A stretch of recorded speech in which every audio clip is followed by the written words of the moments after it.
அப்போ பண்ணி கொடுத்தான். இது பாரு, இதுதான் ஒரு 2 1 இங்கே இருக்குது மன்ராஜ் நம்பர். இந்த சர்வே நம்பர் சைட்டே இல்லை. இது ஜெயலட்சுமி நம்பர். இது ரெண்டும் ஒரே சர்வே 103/1. இது 2. இப்போ இந்த காவா பக்கத்தில் இது வந்து 1ல் பண்ணி கொடுத்துருக்கு மன்ராஜம்பா. எனக்கு என்ன நேற்று கொடுத்துருக்கேன். இந்த பிளானே இல்லை. இப்போ இது வந்து அவங்க ஸ்பாட் மேஜர் பண்ணால் கூட இது 2ல் தான் வரும். அது ட்ரைனேஜ் பேக் சைட். இது 1 இங்கே இருப்பாரு. இந்த நம்ம 25 கொடுத்தா 25 கொடுத்தா. இது எங்கள் அப்பா. 102/2 அண்ணாய் நாயுடு வெங்கடேஷன் நாயுடு. இங்கே இருக்கு வெங்கடேஷன் நாயுடு சித்தப்பா. அப்படியே தான் போடுறேன். போடு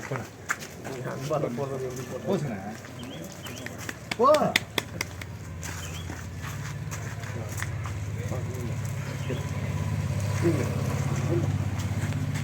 போகண்ணா நீங்களா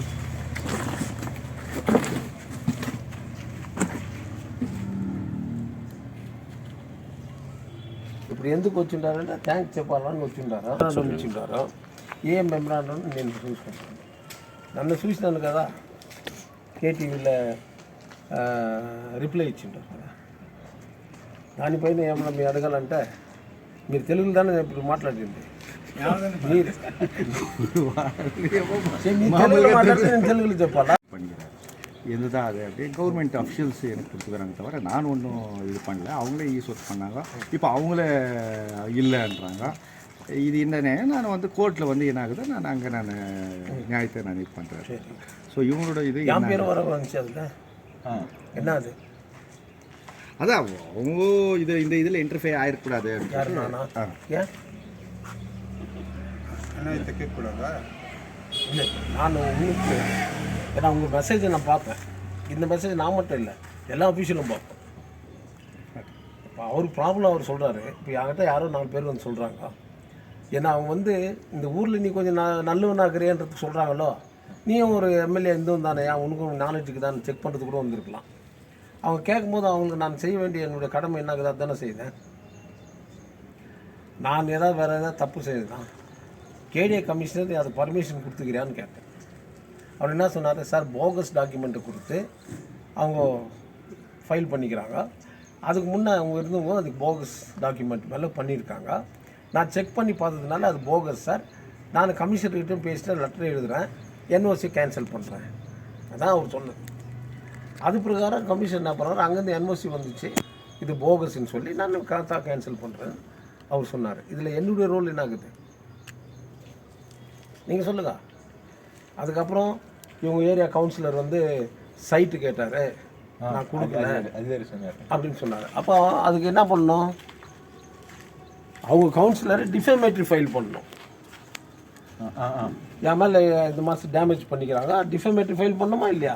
அது உங்கள் கவுன்சிலரை பண்ண சொல்லுங்கள். டிஃபேமேட்ரி போலீஸில் ஒரு கம்ப்ளைண்ட் கொடுக்க சொல்லு, நான் எப்போ சைட்டு கேட்டேன், நான் எப்போ லஞ்சம் வாங்கி கொடுத்தேன், லோகாயத்துக்கு கொடுக்க சொல்லி டிஃபேமேட்ரி ஃபைல் பண்ணணும். அதான் பிடிச்சிச்சு இல்லைங்களா?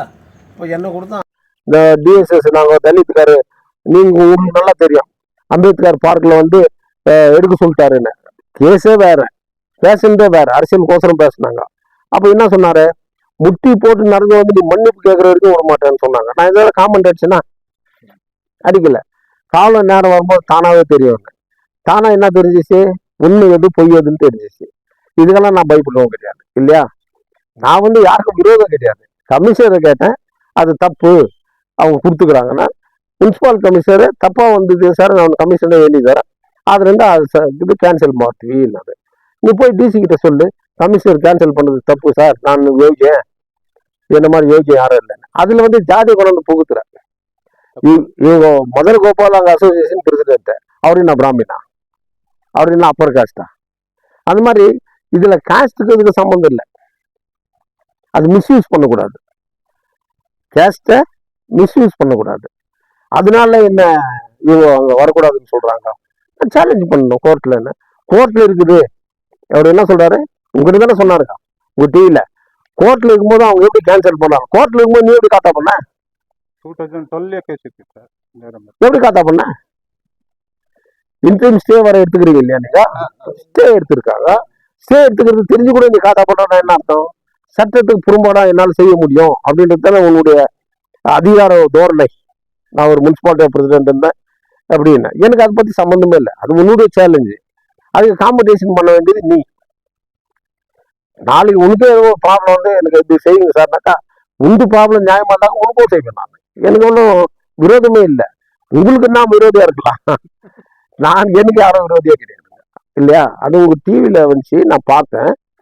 அவங்க என்ன சொல்றாங்க, கேஸ் நடந்துருக்குது, சர்வே நம்பர் பிரகாரம் 1ல் அவங்க கொடுத்துக்கிறாங்க, 2 வந்து என் பேர்ல இருக்குது. அந்த அம்மா விற்க வேண்டியது 2ல், 1ல் அவங்க எப்படி இதுல இருக்காங்க அப்படின்னு கேட்கறாங்க. கரெக்டுங்களா? அது கோர்ட்ல இருக்குது. சேலஞ்ச் எங்க பண்ணணும்? கோர்ட்ல பண்ணணும். கமிஷனர் என்ன லெட்டர் கொடுத்துக்கிறாரு, நீவே டிரான்ஸ்ஃபார்மர் ரிமூவ் மார்க்கொண்டு போய்க்கணும். யாராவது பப்ளிக் போய் டிரான்ஸ்ஃபார்மர்ல கை வைக்க முடியுமா? நல்லா யோசனை பண்ணி பாருங்க. காமன் சென்ஸ் இருக்கணும். These white collar criminals, if they do mistakes, it is my right to question to them. அவங்க பப்ளிக் மணியில் இருக்கிறது அவளை கேட்கக்கூடாதுன்னு இல்லை, அதிகாரிங்க தப்பு பண்றதை தான் கேட்கணும். அதிகாரம் என்ன கொடுத்து கடவுள் உனக்காக கொடுத்துக்கிற உத்தியோகம், அதிகாரம்.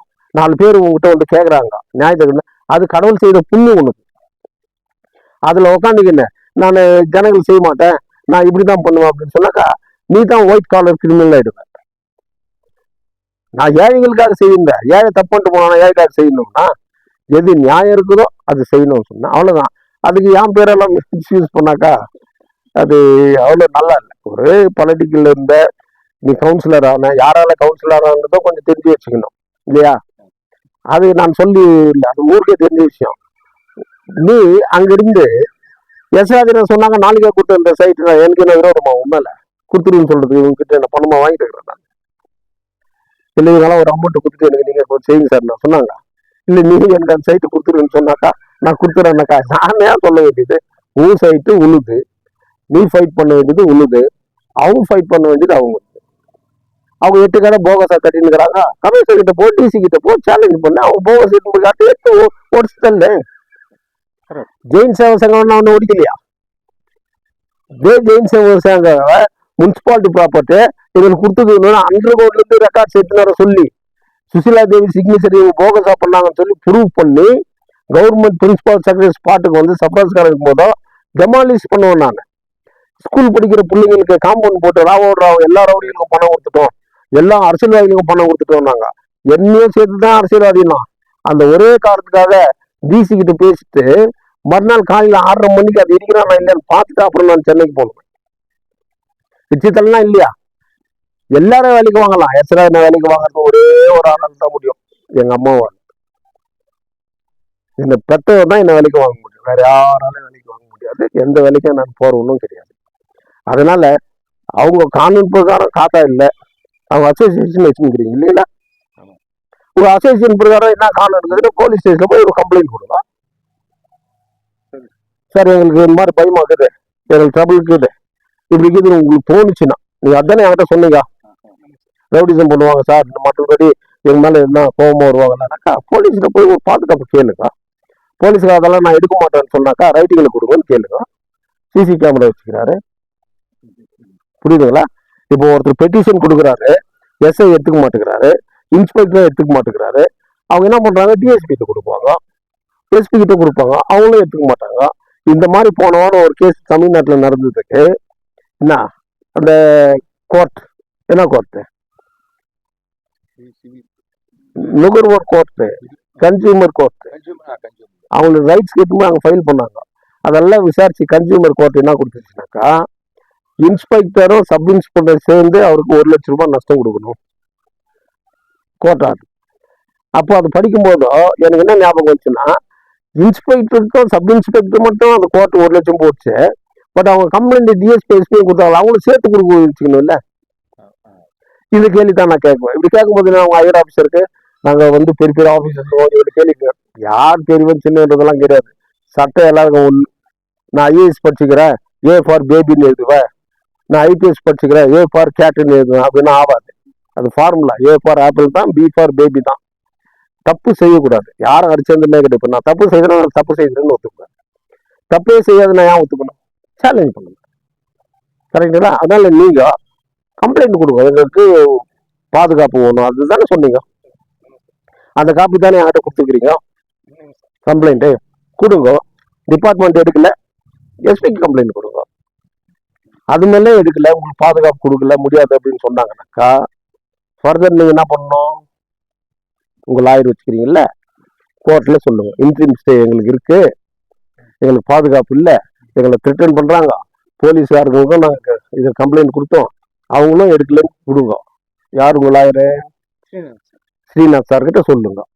அவர் அது மேலே என்ன கோர்ட்டில் ப்ரொடியூஸ் பண்ணுவார், கோர்ட்டில் சொல்லுவார், ஜட்ஜிங்க சொல்லுவார், இந்த மாதிரி இது அவங்களுக்கு ஒரு பாதுகாப்பு கோர்ட்டில் கூட கேட்கலாம். யாருக்கு நியாயங்களோ அது கோர்ட்டு தானே வழங்கணும். இந்த கோர்ட்டை வழங்கலாம், இது மேலே நீங்களும் சேலஞ்ச் பண்ணலாம், இல்லை உங்கள் பங்காச்சுன்னா அவரும் சேலஞ்ச் பண்ணலாம், இப்படியே தான் போகணும் இல்லைங்களா? இதை தான் நான் சொல்ல வந்தேங்க. இதை தான் அன்றைக்கும் சொன்னேன், இன்றைக்கும் சொல்கிறேன். அதனால அவங்க கவுன்சிலர் எம்எல்ஏ கிட்ட போனார், சம்பிங் கிட்ட போனார், அங்கேருந்து எஸ்ஆர் கிட்ட அனுப்பி வச்சுக்கிறாரு. அதெல்லாம் சொல்கிறது, நீ ஒரு முனிசிபாலிட்டி பிரசிடென்ட் இருந்துவேன், உங்களுக்கு தெரியும் அரசியல்னா என்னான்னு, யார் யார் எங்கெங்கே போவாங்க, எங்கெங்கே ஓடுவேன் நீன்றது உனக்கும் தெரியும். யார் யார் ஜெயிச்சாலும் அங்கங்கே போவேன். சம்பிங் ஜெயிச்சா சம்பிங் கிட்ட இருப்பேன், எஸ்ராஜன் ஜெயிச்சா எஸ்ராஜன் கிட்ட இருப்பேன், பக்தவரிசல் ஜெயிச்சா பக்தவரிசல் இருப்பேன். கேட்டாங்க எனக்கு பணம் தான் முக்கியம் அப்படின்னு பேசுவேன். என்ன நான் அந்த பாட்டெல்லாம் எடுத்து சொல்ல ஆரம்பிச்சேன்னாக்கா அது நல்லா இருக்காது. நீ ஸ்டேட்மெண்ட் கொடுக்குற, நீ ஊர் ஸ்டேட்மெண்ட்டை கொடுக்கணும். என்கிட்ட 1000 பேர் வரான், சார் எனக்கு இந்த ப்ராப்ளம் இருக்குது, நீங்கள் சால்வ் பண்ணல, தப்பே ப்ராப்ளத்தை நான் சால்வ் பண்ண போறேன், நீ அம்மால சேலஞ்ச் பண்ணணும் இல்லைங்களா சார்? அந்த சேலஞ்சு உங்க கவுன்சிலர் பண்ணணும். உங்க கவுன்சிலர் மேல அவர் சார்ஜ் பண்றாரு, அது பண்றது கரெக்ட் தானே? என்ன சைட்டு கேட்டா நான் கொடுக்கலன்னு இந்த மாதிரி ஜனங்களை தூண்டி விட்டுனுக்குறான் அப்படின்னு சொல்லிக்கிறாரு இல்ல? நீ என்ன பண்ணணும்? கவுன்சிலரு என்னுடைய இமேஜ் போகுது, நாளைக்கு நான் கவுன்சிலர் என்னக்கா அந்த ஏரியால என்ன நினைக்குவான், சேலஞ்ச் பண்ணி நீ கம்ப்ளைண்ட் கொடுக்கணும். நீ கோர்ட்ல ஃபைல் பண்ணணும் 499 500 மேல டிஃபேமேட்டரி. யார் செய்யணும் அந்த வேலையை? கவுன்சிலர் செய்யணும் இல்லையா சார்? இவ்வளவு தான் நான் சொல்லிக் கொடுக்க முடியும், நான் போய் தலையை வச்சுக்க முடியாது. வேற ஏதாவது நீங்க கேட்கணும்னா கேளுங்க. நேற்று பேட்டி எடுத்தீங்க இல்லைங்களா சார், கேளுங்க. உங்களுக்கு என்ன சொன்னாரு, அதுக்கு நான் என்ன பதில் சொல்லணும்னு கேளுங்க.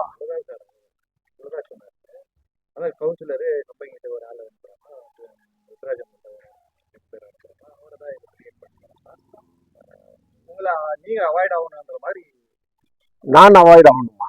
சம்திங் இப்போ இருந்தா பரவாயில்லையாமா? எம்எல்ஏ இருந்தாலே பரவாயில்லையாமா? எஸ்ஆர் மட்டும் தான் அவாய்ட் ஆகணுமா? நான் உங்களை கேட்கறேன்.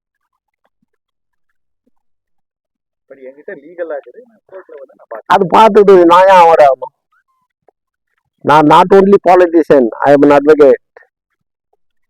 It is my bound to protect the innocent, the ignorant people who are in the right path. For them, I can challenge where? In the society, in the public, in the police station. Apart from that, I can challenge in the court also. I have that right. அதனால தான் எனக்கு அம்பேத்கர் படிக்கிறான்னு சொன்னார் இல்லை, அவர் சொன்னதுக்காக கொஞ்சம் படிச்சுக்கிறேன் இல்லையா? அதனால நான் அவாய்ட் ஆகணுன்றது அவசியமே இல்லை. நான் ஏன் அவாய்ட் ஆகணும்? என்டையர் கேஜிஎஃப் சிட்டியில் திரும்ப 2 முறை எம்எல்ஏ இருந்துக்கிறவன், இது வரைக்கும் எங்கேயாவது நீங்கள் பிரஸ்காரங்களோ இல்லை மீடியாவங்களோ இல்லை சோசியல் மீடியாவோ 1 இன்ச் லேண்ட் யாருன்னு அபகரிச்சிருக்குன்னா யாராவது எங்கேயாவது? I never do that. நாளைக்கு உனக்கே ப்ராப்ளம் வந்துச்சு, சார் என் ப்ராப்ளம் இருக்கு சார், நான் ஜென்யூன் சொல்ல, உனக்காக நான் வாதாடுறேன்.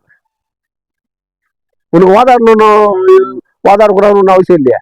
சொல்ல, உனக்கு எனக்கு நல்ல லாயர் வாங்கணும் சார், நான் உங்ககிட்ட கொடு சார், எனக்கு சாட்டிஸ்ஃபைட் நீங்கள் வாதாடுறீங்களா சொன்னா படிச்சு பார்க்குறேன், நியாயம் வாதாடுறேன். ஃபீஸே கொடுக்காது எனக்கு, நான் வாதாடுறேன், நான் சேலஞ்ச் பண்றேன், நான் உனக்கு ஜெயிச்சு கொடுக்குறேன். அதுக்காக ஜாதிக்காக என்ன இப்படி பண்ணாங்க அப்படின்னு இல்லை, அவேர் பண்றதுக்கு. ஜாதிக்காக பண்ணா அவங்க மேலே அன்டச்சபிள் கேஸ் வரும். அதை போலீஸ்கார் நான் அந்த ஜாதிக்காரங்க போய் நான் வாங்கினேன் அப்படின்னா சப்டிவிஷன் கூட சேலஞ்ச் பண்ணி கேஸ் புக் பண்ணணும். ஒரு ஜாதிக்காரன் யார் ரிஜிஸ்டர் பண்ணணும் கேட்குவேன். ஜாதிக்கும் இதுக்கும் சம்பந்தமே கிடையாது. ஒழுக்கமான சட்டமும் ஒழுக்கம் இல்லாத சட்டமும், துஷ்பிரயோகம், பவர் மார்க், லேண்ட் கிராப், அதான் அவங்களுடைய கம்ப்ளைண்ட். கரெக்டுங்களா? இது என் வீட்டுக்கோ உன் வீட்டுக்கோ அவர் வீட்டுக்கோ அவங்க செய்யல, இது பப்ளிக் ரோடு. அதுதான் கமிஷனர் நான் போய் ஸ்பாட் பார்த்தேன் சார், இட்ஸ் பப்ளிக் ரோடுன்னு யார் சொல்றாரு? கமிஷனர் சொல்கிறாரு இல்லை, நீ யாரை சேலஞ்ச் பண்ணணும்? கமிஷனை சேலஞ்ச் பண்ணணும். ஏரியா கமிஷனர் சேலஞ்ச் பண்ணு, முனிசிபல் கமிஷனர் சேலஞ்ச் பண்ணு, டிசி கிட்ட போ, நீ பிரசிடென்ட்னு சொல்லு. உனக்கு யார் போனாலும் அவர் அப்பாயின்மெண்ட் கொடுக்குறாரு டிசி. போய் எக்ஸ்பிளைன் பண்ணு, கூட ஒரு லாயர் கூட இட்டுன்னு போ, செய்யுங்க அந்த வேலையை. இதான் பீஸ்ஃபுல் ஒர்க்கு. இப்போ நான் கூட பாலகிருஷ்ண லேஅவுட்டில் ஒரு வீடு வாங்கினேன், கஷ்டத்தில் விற்றான். அவங்க என்ன பண்ணாங்க, இது எங்கள் அப்பா அம்மா வாங்கி கொடுத்த வீடு, அவருக்கு இல்லை அப்படின்ட்டுனாங்க. கோர்ட்டில் டாக்குமெண்ட் ப்ரொடியூஸ் பண்ணணும் பீஸ்ஃபுல்லாக. இப்போ எனக்கு நான் எம்எல்ஏ இருந்தவன், என்கிட்ட பார்ட்டி ஆளுங்கிறாங்க, போய் உள்ள வந்து அடிச்சு வாங்கி வெளியே கொடுத்துருந்தாங்கல்ல. சட்டத்தில் என்ன கதை பார்க்கட்டும், நீதிமன்றம் என்ன கதை, என்கிட்ட சேல் இருக்குது, ஈக்காத்தா இருக்குது, பாஸ் கொடுத்துக்கிறேன், பணம் வாங்குறேன். அவன் பிடிச்ச போலீஸ் ஸ்டேஷன் நான் தான் விற்றேன், அது என் ப்ராப்பர்ட்டின்னு சொன்னான். இத்தனை வருஷமா 2 வருஷமா எனக்கு வட்டிக்கும் கொடுக்கல, வாடிக்கையும் கொடுக்கல, வீட்டையும் காலி பண்ணல.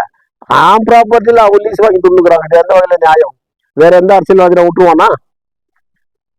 உள்ள வந்து அடிச்சுன்னத்துக்கு தூக்கி போட்டிருப்பான். நான் அந்த வேலை செய்ய விரும்பல. ஏன்னா எனக்கு அவ்வளோ சக்தி இல்லை. என் பார்ட்டி கதை பண்ணாவே அது தப்புன்னு நினைக்கிறேன். என் பார்ட்டி கதை வச்சு அந்த வேலை செய்யலாமா? என் கேஸை கோர்ட்டில் நடந்துன்னு வித்துவன் எனக்கு கஷ்டத்தில் இருக்கிறான். என்னால் கடன் தவளை தாங்க முடியல. காசு கொடுத்து வாங்கணும் நான், ரிஜிஸ்டர் பண்ணுவேன் நான், காத்தா பண்ணுவேன் நான். காத்தா கொடுத்துவேன் முனிசிபாலிட்டி, அவனுக்கும் காத்தா ஆகுது, அதுக்கு முன்னே வாங்கணுங்களாம். அவங்க ஒய்ஃப் இல்லை இது எங்கள் அப்பா அம்மா வாங்கி கொடுத்ததுன்னு அவன் ஸ்டேட்மெண்ட் கொடுக்குறான் போலீஸ் ஸ்டேஷனில். பெம்பிளில் நான் லோன் எடுத்து வாங்கினேன், லோன் எடுத்து வீடு கட்டினேன், இந்த லோன் பேப்பர் இவ்வளவும் கொடுத்துக்கிறான். இது எங்கே நான் சேலஞ்ச் பண்ணோம்? கோர்ட்டில் தான் சேலஞ்ச். ஏக்க நான் உள்ள போய் ஈத்து போட்டவளாச்சும் கூட்டு போடுங்கனாக்கா பப்ளிக் என்ன நினைக்கும்? ஒரு அரசியல் தலைவனாக்கிறவன் ஊருக்கு வேகமாக பேசுறான், இவனே இந்த தப்பான்னு கேட்க மாட்டீங்களா? அது மாதிரி நானே என் நிலைமை கோர்ட்டில் தாங்க, என் நிலைமை கூட அவ்வளோதான். அதனால முழுக்க என்ன அவர் அவாய்ட் ஆகணும்னா நான் ஏன் அவாய்ட் ஆகணும்னு சொல்லு. ஏன்னா நான் தப்பு செய்துட்டுனா ஒரு லாயர் கிட்ட வந்து அப்போ ஸ்ரீநாத் கிட்ட போய் சொல்லணும். அவங்க லாயர் கிட்ட நீ அவாய்ட் பண்ணிக்கிட்ட, நீ வராதுன்னு சொல்லு, சொல்லணுமா இல்லையா சார்? சொல்லுங்க, நீங்க சொல்லணுமா இல்லையா? அவரை அவாய்ட் பண்ண சொல்லு. நீங்க தலையிடாதீங்க சார், இது வந்து அமல் வேணும்னு பண்ணிக்கிறாங்க, நான் ஒரு எஸ்சி, நீங்க லாயர் அவாய்ட் பண்ணிக்கோங்கன்னா லாயர் கிட்ட போய் சொல்லு. அப்போ நான் லாயர் இல்லையா? நான் ஒரு லாயர் தானே. 2வது ஒப்பீனியன் அவங்க வரலாம் இல்லை. ஒரு டாக்டர் கிட்ட போய் ட்ரீட்மெண்ட் எடுக்கிறேன், உங்களுக்கு செட் ஆகல, சின்னடா இவ்வளோ நாள் எடுத்துக்கூடாது, 2வது ஒப்பீனியன் டாக்டர் கிட்ட போறது இல்லை. அந்த மாதிரி அவங்க 2வது ஒப்பீனியன் கூட வந்துருக்கலாம் என்கிட்ட. இதான் விஷயம். அதனால இதுல வெஞ்சன்ஸோ ரைவல்ஸோ இல்லை எனக்கு பொறாமையோ போட்டு இல்லை. உன் ப்ராப்பர்ட்டி நீ ஃபைட் பண்ணி தான் தீரணும். அவங்க பப்ளிக் ரோடு சார், இது இவர் ப்ராப்பர்ட்டி நான் ஃபைட் பண்ணாரு, இல்லை இவர் ப்ராப்பர்ட்டின்னு ஃபைட் பண்ணாரு. பப்ளிக் ரோடை பிளாக் பண்ணாதீங்க, நாங்கள் எங்கே போவோம், அதுதான் அங்கே பிரச்சனையே. அதை யோசனை பண்ணி நீயே டிவைட் பண்ணி விட்டு கொடுத்துற. அதுக்கு என்னையா சேர்த்துக்கிற? எஸ்ஆர் சொன்னா நான் கொடுத்துட்றேன். சரி, மூணு ப்ராப்பர்ட்டியா நீ வேஸ்ட் பண்ணிக்கிற, சேலஞ்ச் பண்ணி வாங்கிக்குவேன். அதுதான் விஷயம். புரியுதுங்களா? இப்போ உங்களுக்கு கிளாரிஃபை ஆயிடுச்சுங்களா? தேங்க்யூ. కృష్ణప్ప సైన్ చేసి ఇచ్చున్నాడు, రిజిస్ట్రేషన్ చేసి ఇచ్చున్నాడు. అది ఇప్పుడు కేసీ మురళి అది రోడ్డు కూడా చేరి ఇంకా జాస్తి మాట్లాడితే షెడ్లు కూడా నాది ఉంది అంటాడు. షెడ్లు కట్టి 30 సంవత్సరాలు అయిపోయింది. మాకు సైట్లు ఉన్నందువల్ల దాన్ని కట్టి ఉన్నాం అక్కడ. అదేదన్నా ఎంకరేజ్మెంట్ ఉంటే కూడా, సపోజ్ ఏదన్నా ఒకించి ఉంటే కూడా నాకు వద్దు. ఎప్పుడు ఖాళీ చేయమంటే అప్పుడు ఖాళీ చేస్తాను, రెడీగా ఉండాలి. నేను ఇప్పుడు చేయమంటే కూడా చేస్తాను, అట్లా చూపిస్తే. అది నేను నా దాంట్లో కట్టినాడు షెడ్ అంటా ఉన్నాడు. నువ్వు తీసింది ఇంకా 4 నెలలకు అయిందో 3 నెలలు అయిందో. నేను కట్టి షెడ్ కట్టే 30 సంవత్సరాలు అయింది. అంతకుముందు తీసుకున్నా 80sలో సైట్ తీసింది, 2 సైట్లు. ఇప్పుడు వచ్చేసి నాకు నారాయణ మునిరత్నం పేరులో ఖాతా అయింది, ఈ ఖాతా అయింది ఏదో చెప్తాను. 2012 నుంచి దాని డిస్ప్యూట్లోనే ఉంది. అప్పుడప్పుడు కమిషనర్ని ఒక అబ్జెక్షన్ లెటర్ ఇస్తూ ఉన్నాం, ఇది రోడ్డు సమయం, ఇది రోడ్డు ఆక్యుపై చేయొద్దు అని చెప్పి కమిషనర్కి ఇస్తాం. ఒక కమిషనర్ పర్సనల్గా ఫోన్ చేసింది నాకు, హెవీ ప్రెషర్ అయింది పొలిటీషియన్స్ నుంచి, ఇంజక్షన్ ఆర్డర్ తీసుకురా అని చెప్పిన దానికే ఇంజక్షన్ ఆర్డర్ తెచ్చాం మేము. దాని తర్వాత కేసు రన్ కావాలని కేసు రన్ అవుతూ ఉంది. ఇంజక్షన్ ఆర్డర్ ఉంటుందా? ఉంది. దాంట్లో ఈయన నాది సైట్ అని రోడ్డు బ్లాక్ చేసి పోల్స్ నడతాం. అది 103/1 ఇది చెప్తా ఉన్నాడు, సర్వే నెంబర్ 103/1 అప్పుడు లేదు. దాని పైన ఉండదు 103/1, ఆ ప్లేస్ 103/2 ఏది నాది అని చెప్పేసి ఆయన అంటున్నాడు. కృష్ణప్ప అండ్ శ్రీరాములు, కృష్ణప్ప కొడుకు నారాయణ ఆయన వాళ్ళ పేరు చెడుపుతాకి ఎవరు కాసులు ఇస్తే వాళ్ళకంతా రోడ్లు కూడా సేరి సంతకం పెడతా ఉన్నాడు సేల్ చేయటానికి. ఇప్పుడు మీరు ఏం చెప్తారు సార్? ఏం మాకు రోడ్డు కావాలి సార్, రోడ్డు కావాలి, రోడ్ కావాలంటారు. రోడ్డు కావాలి సార్. మీకు அர்த்தம் ஆயிடுச்சுங்களா? தமிழ்நாட்டில் காது இருக்குது, கம்பல் போடுவாங்க ஆம்பளைங்க. காது பெருசாக இருக்கும், ஹோல் சந்து இருக்கும். ஆந்திராவில் ஸ்டேட்லேருந்து ஒருத்தர் வராரு, அவர் ஒரு குடம் எடுத்துன்னு வர்றாரு. அவர் ஏஞ்சி போகும்போது அவர் காதில் குடம் மாட்டிக்கிச்சு. குடம் மாட்டினா காது வலிக்க இல்லையா? அதுக்கு தமிழில் இவர் என்ன சொல்கிறாருன்னா, காது காதுன்றாரு, அவன் இல்லை நாதி நாதின்னு. கொடைய அவன் எந்தன்றதுக்கோசரம் அவன் நாதி நாதின்றான். இவர் காது மாட்டின்னு வலிக்குதுன்ற காது காதுனாக்கா லேது நாதி நாதின்றான். அந்த கெதியில் இருக்குது இந்த டாக்குமெண்ட். ஓகேவா? அர்த்தம் ஆயிடுச்சுங்களா? Thank you very much.